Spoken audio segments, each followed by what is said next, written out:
I watched him walk out of the police station in handcuffs, and all I could think was, you did this to yourself. That's how it ended. But to understand how the vice president's golden boy ended up behind bars because of me, his sweet, loyal assistant, you need to know how it all started. When I first joined Helios Dynamics, I wasn't just another corporate assistant. I was the youngest female project coordinator in the company's history. I'd worked my way up from internships, unpaid hours, and endless coffee runs. My name is Clara Holt, and back then, I still believed that if you worked hard and stayed honest, good things would follow. That illusion shattered the day Evan Cross walked into my life, the vice president's only son. He arrived like he owned the place. Everyone whispered about him before he even started. Ivy League graduate, rumored genius, entitled brat. The truth? He was all of that and more dangerous than any of us realized. Evan was charming, the kind of man who could make a lie sound like a compliment. You've got that competent but underappreciated vibe, he said to me on his first day, smirking as if he'd known me forever. I laughed awkwardly, brushing it off, not realizing that was his game, to disarm, to manipulate, to test boundaries without ever seeming cruel. I was assigned to work directly under him. The VP, his father, thought Evan needed real-world experience. Translation: babysit my son while he plays executive. At first, it wasn't so bad. He leaned on me for everything: reports, client briefings, data analysis, and in return, I got visibility, connections, and the VP's favor. Evan started calling me his right hand, and I foolishly felt proud. Then came the first red flag. One Friday evening, I stayed late finishing a quarterly report. Evan stopped by my desk with that careless grin. Hey, Clara, could you forward me the procurement files from the Samson deal? I need to review them for Dad. I didn't think twice. I sent them. But the next week, those same files, my files, appeared in a board presentation under Evan's name. My name wasn't mentioned once. I told myself it was a mistake. Maybe he forgot. Maybe I was overreacting. That's what I always did, I rationalized. But the pattern continued. Every success I had, he found a way to absorb it. Every mistake, he managed to redirect onto me. When deadlines slipped because he forgot to sign off, somehow I became the negligent one. He'd charm HR, joke with accounting, and then quietly, surgically, cut away my credibility. By the time I realized what was happening, it was too late. He'd built a reputation as the company's rising star, while I'd become the disorganized assistant who needed supervision. Still, I didn't hate him. Not yet. I told myself he was insecure, pressured by his father, desperate to prove he wasn't just a spoiled heir. I wanted to believe there was still something human underneath his smug grin. Maybe I even felt sorry for him. Then came the project. It was the biggest contract in Helios history, a multi-million-dollar expansion deal with the government's energy department. Evan was leading the task force, but in reality, I was doing 90% of the work. Weeks of late nights, endless spreadsheets, and constant corrections to his mistakes. One night, while organizing data from his computer, I stumbled upon an odd folder. It was hidden deep under generic names like drafts_OLD and archive. Inside were falsified budget sheets, expense trails that didn't match, and signatures that weren't his. My blood ran cold. He was creating a paper trail, and the missing funds pointed directly to me. The fake approvals, the forged timestamps, even the project notes had my name embedded in them. I remember sitting there, my hands trembling over the keyboard as the realization sank in. Evan wasn't just stealing credit. He was building a case, framing me. The next morning, I watched him stroll into the office, coffee in hand, laughing with his friends like nothing was wrong. His eyes met mine briefly, calm and unreadable. "Rough night?" he asked. I smiled faintly. "You could say that." "Don't burn yourself out," he said, patting my shoulder. "Wouldn't want you making any costly mistakes." That's when I felt it, that quiet, sick twist in my stomach. The voice that whispered, "Something's not right." But I pushed it down. Because the truth was too ugly to face, that the man I'd trusted, the man I'd defended, was setting me up for a crime I didn't commit. And somewhere inside, a colder voice whispered back, He thinks I'm the one he's framing. But he has no idea I've already started watching him too. It started small, the kind of small that you almost talk yourself out of noticing. The next Monday, Evan walked into the office later than usual. He tossed his coat on the back of his chair, ignored my good morning, and opened his laptop without a word. Normally, he'd have some flirty comment or sarcastic jab ready for me, but that morning, there was nothing. Just a cold, distant silence that felt heavier than any insult. At first, I thought maybe he was just tired. Maybe his father had scolded him again about his leadership style. But then I saw it, a new email thread marked confidential, sent by him to the VP's private inbox. The subject line read, "Budget discrepancies, urgent." My name wasn't in the CC list. But I knew exactly which discrepancies he meant. Still, I didn't dare confront him. I was terrified of sounding paranoid. I'd been working so hard to prove myself, to them, to him, to me, that the idea of accusing the VP's son without proof felt like career suicide. So I watched. Quietly. Carefully. The first emotional red flag wasn't a shout. It was a whisper, the way Evan started smiling less around me, the way meetings that used to include both of us suddenly became his meetings. He started leaving me out of email chains. Then came the subtle digs. "Clara, are you sure you double-checked that data?" Or, "Don't worry, I'll fix it. I know you've got a lot on your plate." He said it kindly, always kindly, in front of others. But I could feel the subtext tightening around my neck like a noose. "You're careless, you're slipping, you're replaceable." Even worse was how the others started believing it. Once, I overheard two analysts whispering by the coffee machine. "Evan's cleaning up her mess again," one of them said. "Yeah," the other replied, "he's got patience. I'll give him that." They didn't see me standing there. But I heard every word.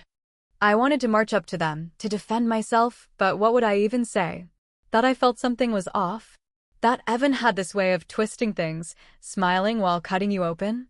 No one would believe me. He was too smooth, too careful. And me? I was just the assistant.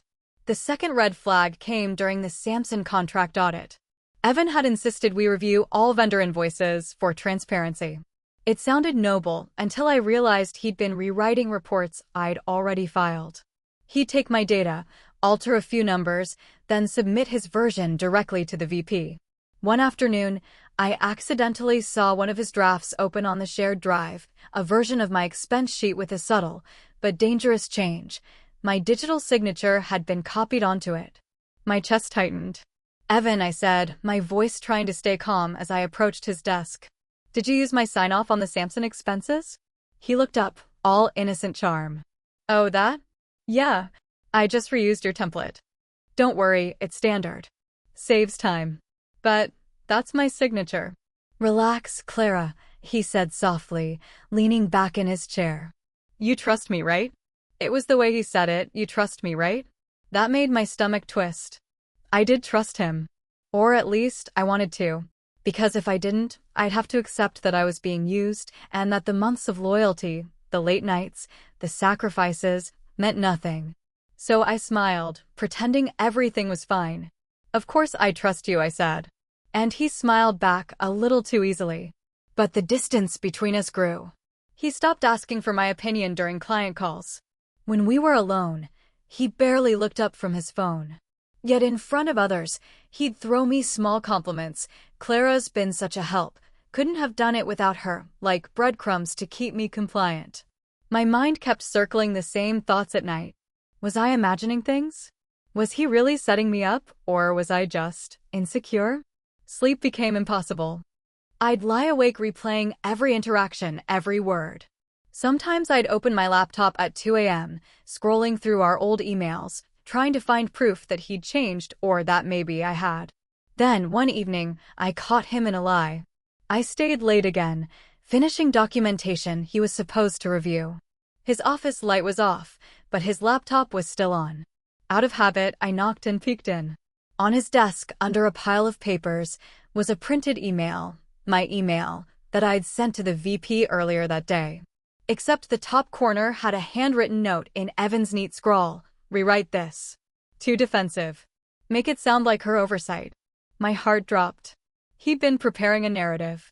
quietly, patiently, building a story where every missing piece pointed back to me. I stood there, staring at that note, my mind spinning between fury and disbelief. I wanted to march straight to HR, to the VP himself, to show them what he was doing. But then I heard footsteps down the hall, Evan's voice, low and confident, as he joked with one of the board members. By the time I slipped out of his office, that earlier voice, the one that whispered he's framing you, had become deafening. And yet, a part of me still clung to denial. Maybe I'm overreacting. Maybe it's all just misunderstanding. But deep down, another part of me, the quiet, observant part, was already beginning to plan. Because I knew this much, whatever game Evan Cross was playing, he wasn't the only one watching anymore. The moment I saw my name on that police report, I felt the air leave my body. I was sitting in the VP's glass-walled conference room when the email came through, an official notice from the Financial Crimes Division. They'd flagged Helios Dynamics for internal fraud tied to the Samson contract. 3 employee names were listed for investigation. Mine was at the top. And the attached documents? They were the same falsified files I'd seen weeks ago on Evan's computer, now leaked to the authorities under my credentials. That's when the truth hit me like ice water. He'd done it. He'd gone through with it. Evan Cross had framed me. The next few hours blurred into panic. HR called me in, faces stiff and polite. The VP, his father, sat across from me, disappointment etched into his every word. "Clara," he said, sliding the folder across the table, "I trusted you. My son trusted you." I remember staring at that folder, unable to speak. Inside were copies of emails, signatures, and transactions, all with my name on them. Each one perfectly forged, each one pointing to me as the person behind the financial discrepancies. My voice cracked. "Sir, I didn't do this. I swear." Evan sat beside him, head bowed, eyes downcast, the picture of reluctant sorrow. "Dad," he said quietly, "maybe there's some mistake. I can look into it." He wouldn't even look at me. That was the moment something inside me broke, not just my trust in him, but my belief that decency still mattered. Because in that instant, I saw the performance for what it was, a show. He wasn't protecting me. He was sealing my fate. They suspended me pending investigation. Security escorted me out of the building like I was a criminal. My colleagues stared, some whispering, some pretending not to. Outside, in the cold afternoon air, I finally allowed myself to feel it, the humiliation, the disbelief, the raw, gutting betrayal. I'd given everything to that job. I'd defended Evan when others called him arrogant, when people rolled their eyes at his privileges. I thought he needed someone who believed in him. Instead, he'd used my loyalty as camouflage. That night, I sat in my apartment surrounded by printed documents, trying to make sense of what had happened. My mind kept flashing back, the late nights, the accidental omissions, the warm smiles that had slowly cooled into indifference. Every moment that once felt harmless now looked like evidence. I started tracing the timeline. Every file that was altered. Every signature that wasn't mine. Every access log that appeared from my credentials, even during hours when I wasn't at work. He'd planned it meticulously. Weeks, maybe months. Using my trust like a mask while he funneled money through dummy accounts and let the trail lead straight to me. And worst of all, I had helped him do it. Every file I'd sent. Every login I'd shared when he forgot his password. Every small favor that seemed harmless, they'd all been tools in his plan. I felt sick. At 3 a.m., I drove back to the office parking lot and just sat there, staring at the building. My reflection in the windshield looked hollow, tired eyes, trembling hands, a face I barely recognized. That's when guilt turned into rage. Not loud, not explosive, but slow, burning, deliberate. Because I realized something important that night. Evan wasn't smarter than me. He was just arrogant enough to think I wouldn't fight back. And he'd made one crucial mistake. In his eagerness to make me look guilty, he'd left digital traces, too many.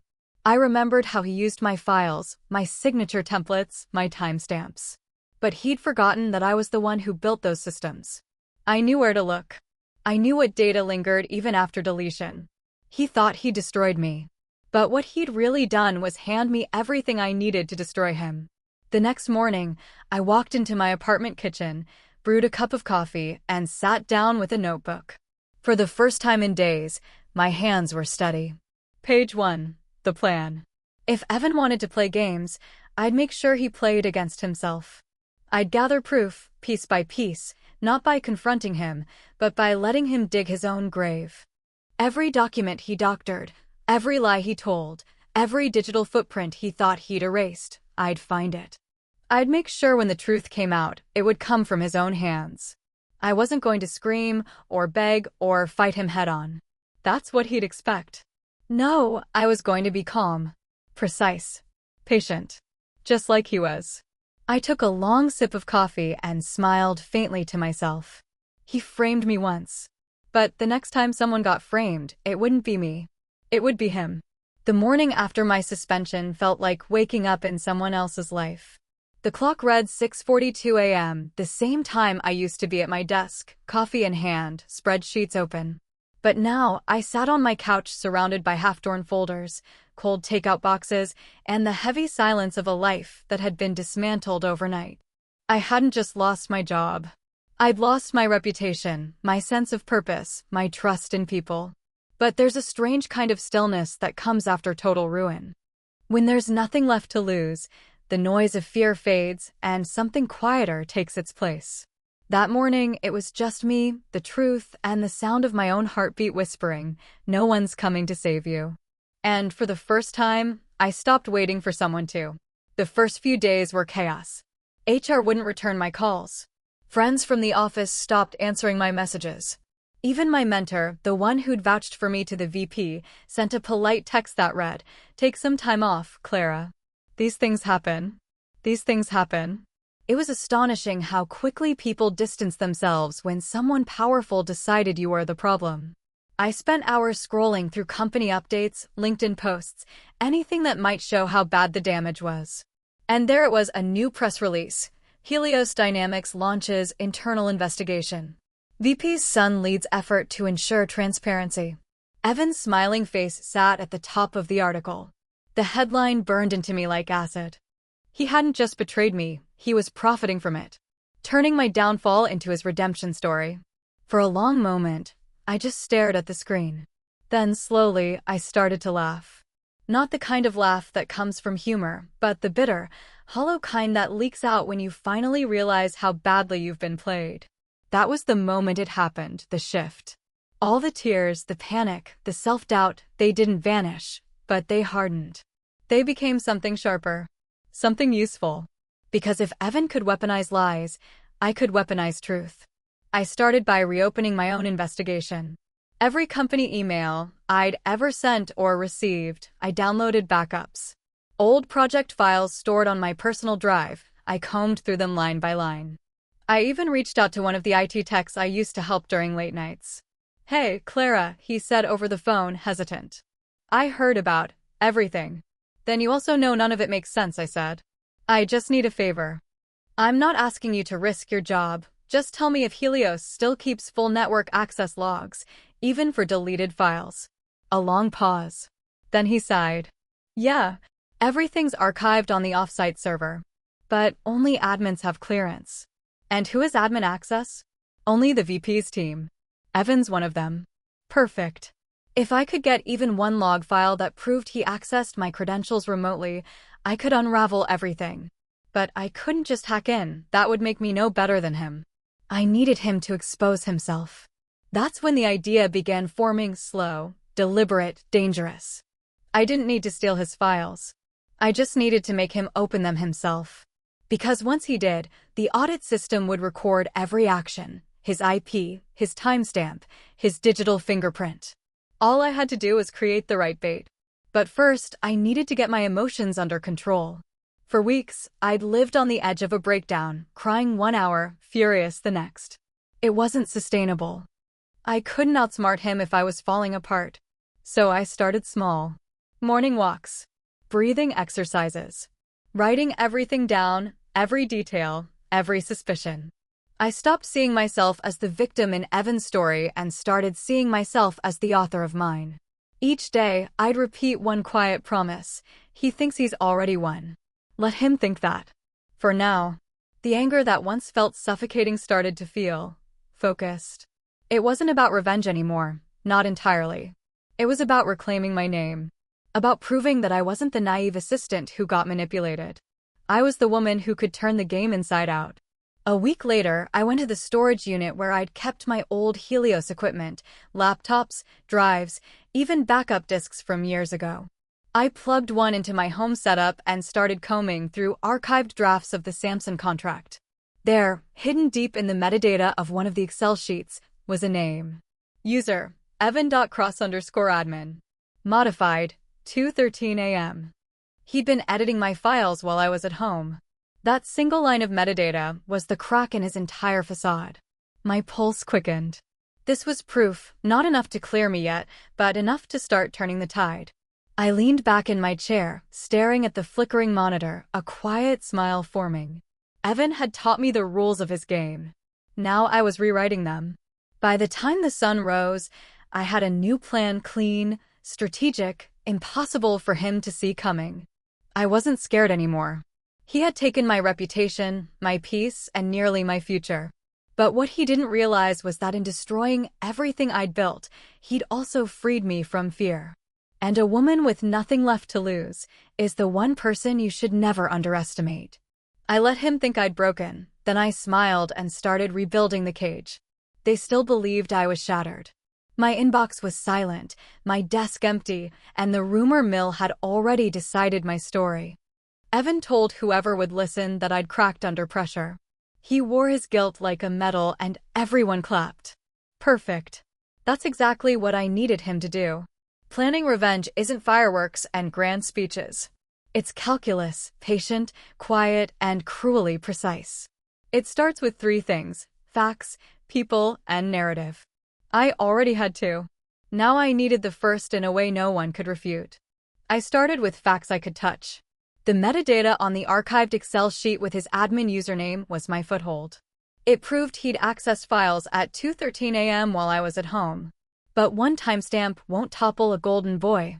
So I widened my net, past edits, backup snapshots, chained logins that coincided with his workstation hours, and the little inconsistencies he'd left in the invoices, rounding errors, misspelled vendor names, patterns only someone who'd lived in our spreadsheets could love. Next came people. I couldn't play this alone. I reached out, not to dramatic allies, but to the kinds of colleagues who'd been quietly marginalized by Evan's charm. The junior analyst he'd humiliated during a presentation, the temp who'd been written off as slow despite catching invoice mismatches months ago, and my late-night IT contact, Malik, who owed me for that time I brought him dinner during an all-nighter. I offered them nothing flashy, just truth, a folder of what I'd found, and a single request: observe, don't act rashly. They listened because they remembered how Evan smiled while he cut people out. They also listened because I wasn't asking for vengeance, I was asking for corroboration. If three separate sets of eyes found the same anomalies, the narrative would stop being Clara's mistake and start being pattern. Emotions were my next tool. Evan thrived on performance, public praise was his drug. He craved vindication. So I did something so small it looked like surrender. I posted a short, calm update on a private industry forum under my maiden name, talking about workplace fairness and how fast reputations can be weaponized. No accusations, just a clear, human voice. I wrote it like someone who'd been bruised, but was collecting herself. The intended effect wasn't to rally the internet, it was to get in front of the VP's inner circle and let them think I'd accepted my fate. It worked better than I expected. Within 48 hours, a couple of middle managers who followed the forum pinged me privately, not to gloat, but to say they'd noticed oddities in the Samson account too. Small openings became a web. Now for the bait. I couldn't force Evan to confess. I couldn't stage a dramatic showdown. He needed to expose himself using his own arrogance.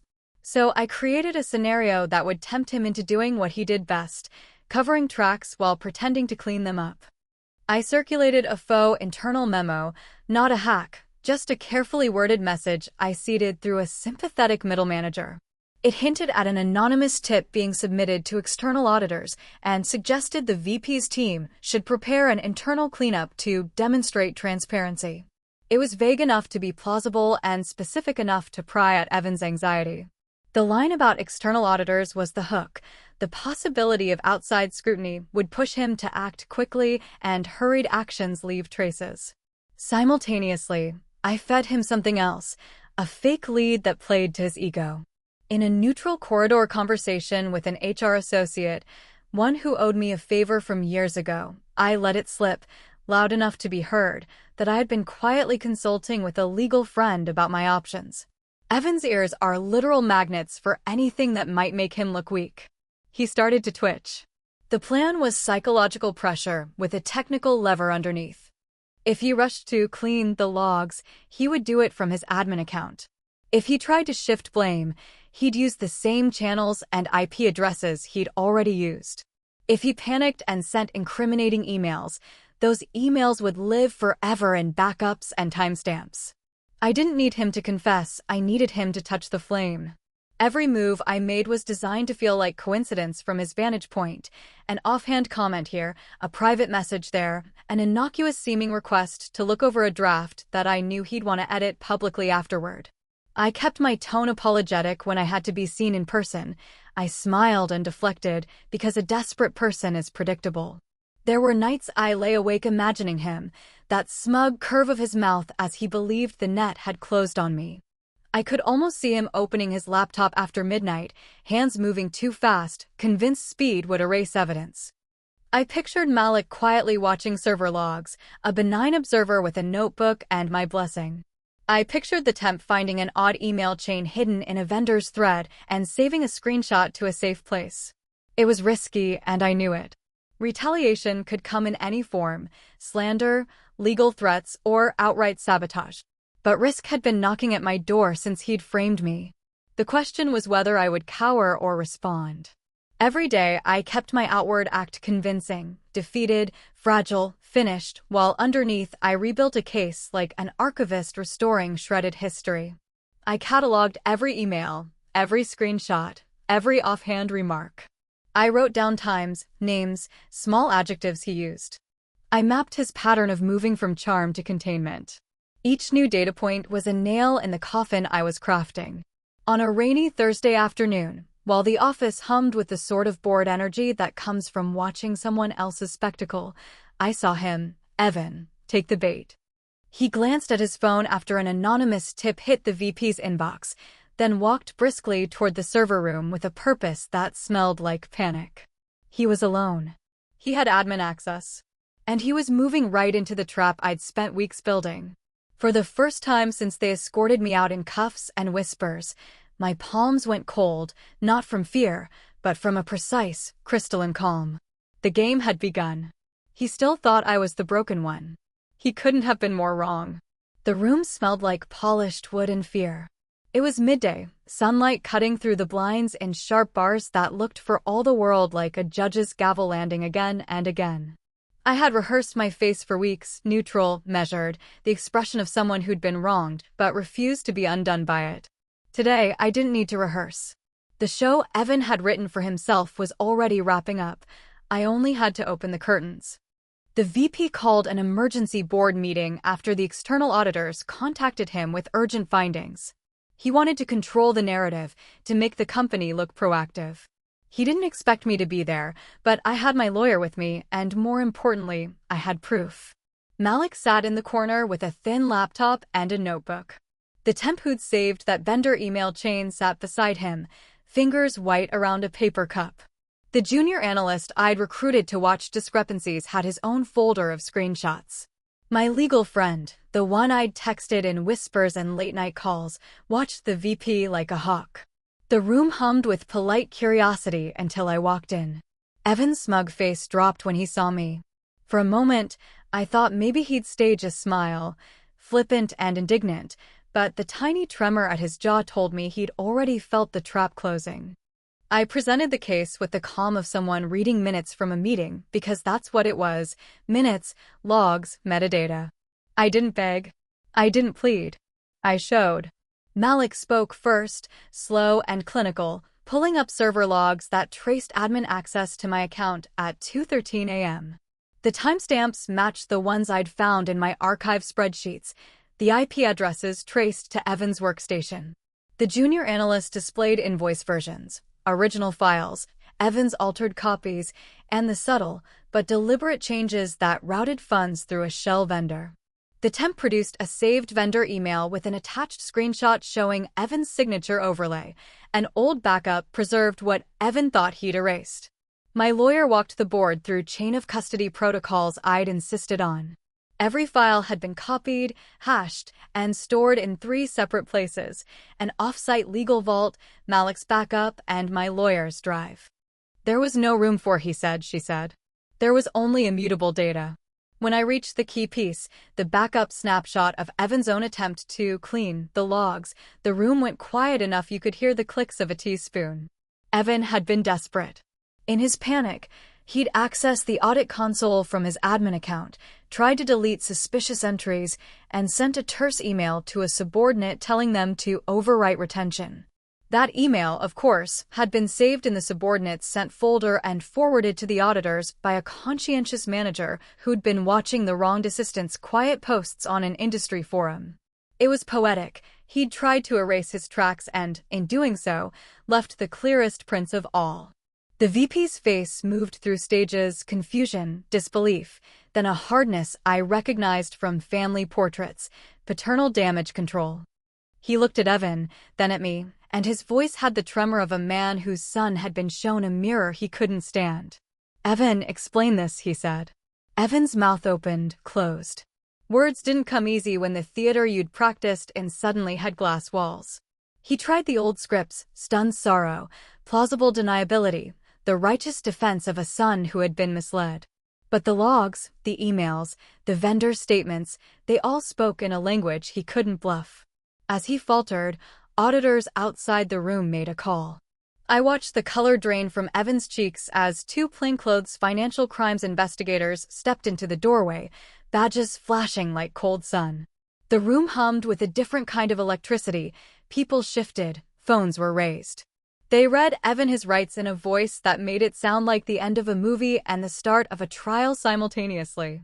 He tried to talk, to claim a mistake, to say he hadn't meant for it to go so far. But the investigators had a stack of printed logs and witness statements. They had a legal package that made eloquence irrelevant. Security let him out in handcuffs. He kept his head high, a final, ruined performance. The VP's sigh was a cracked sound. Colleagues stared, mouths open, the rumor mill finally stilled by something heavier than gossip. I didn't move to gloat.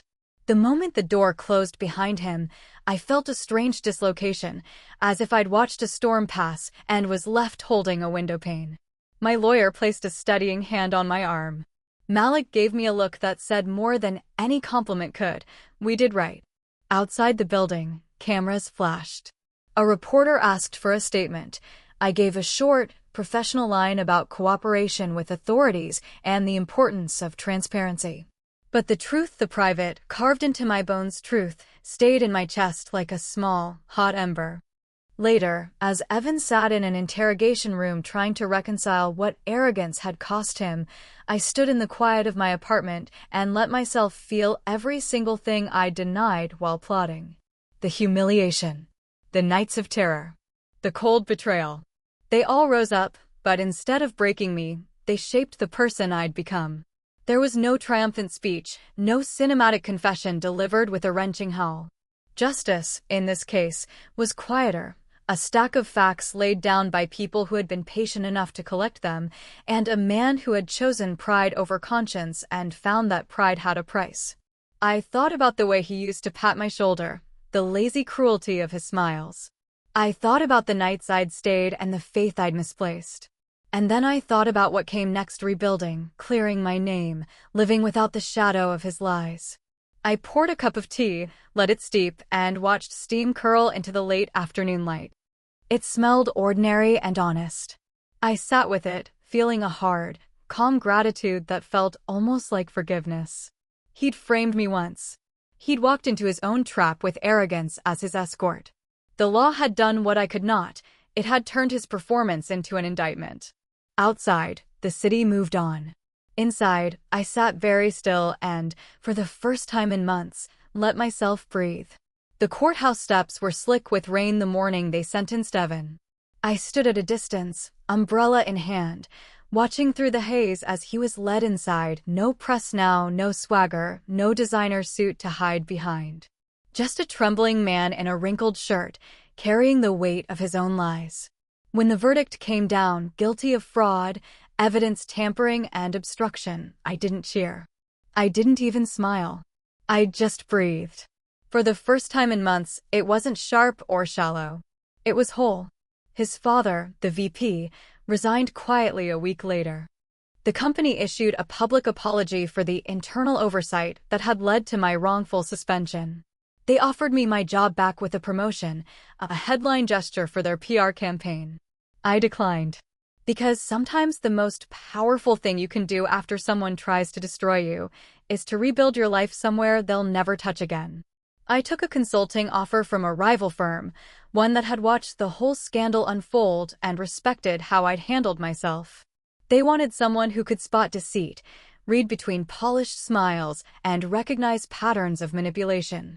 I was overqualified. My first day there, I walked into a bright, glass-walled office that overlooked the city's skyline. The air smelled like fresh paper and coffee. No whispers. No tension. Just a new beginning.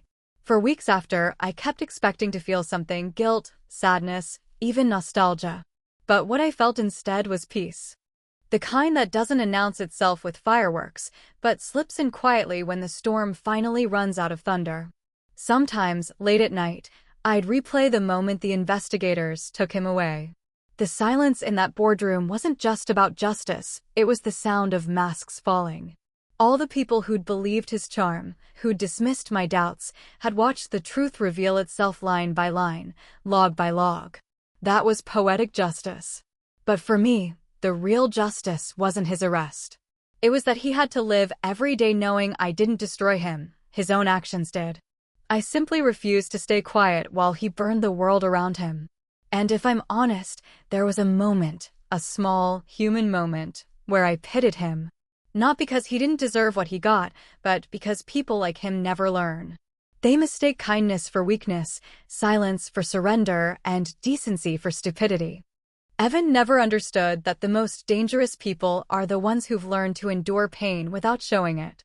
He'll have years to think about that in his cell. As for me, I started journaling again. At first, it was just therapy, scribbled thoughts about betrayal and survival. But those pages became something else, a manuscript. I called it Framed by Power. It wasn't just about corporate corruption, it was about rediscovering myself after someone tried to erase me. When the book got picked up by a small publishing house 6 months later, I cried, not for revenge, not for vindication, but because I'd finally turned the worst thing that ever happened to me into something powerful. Something that could help others. That's what healing is really. Taking what broke you and building something stronger from the shards. One afternoon, I walked past the old building, the company where it all began. The glass doors gleamed, the same as ever, but I didn't feel small anymore. I wasn't the woman begging to be believed. I was the woman who exposed the truth and walked away intact. I pressed my palm against the cold glass for a moment, almost like saying goodbye to an old version of myself. The one who doubted her instincts.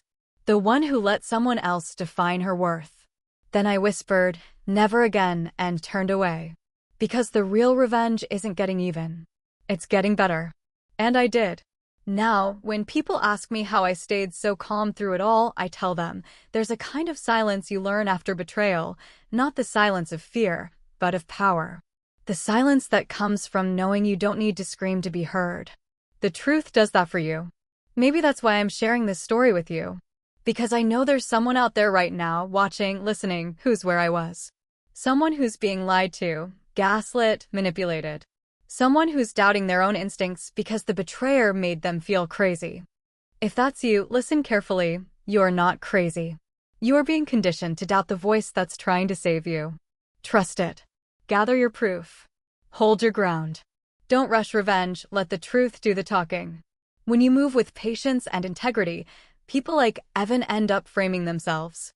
So, to everyone watching, have you ever been betrayed by someone who thought they'd never get caught? How did you handle it? Did you stay silent, or did you fight back in your own way? Tell me in the comments. I read every story. And if my story resonated with you, hit that subscribe button. Not for me, but for you, because the next time someone tries to tear you down, you'll remember this. The best revenge is becoming someone they can never manipulate again. That's my justice. My peace. My freedom.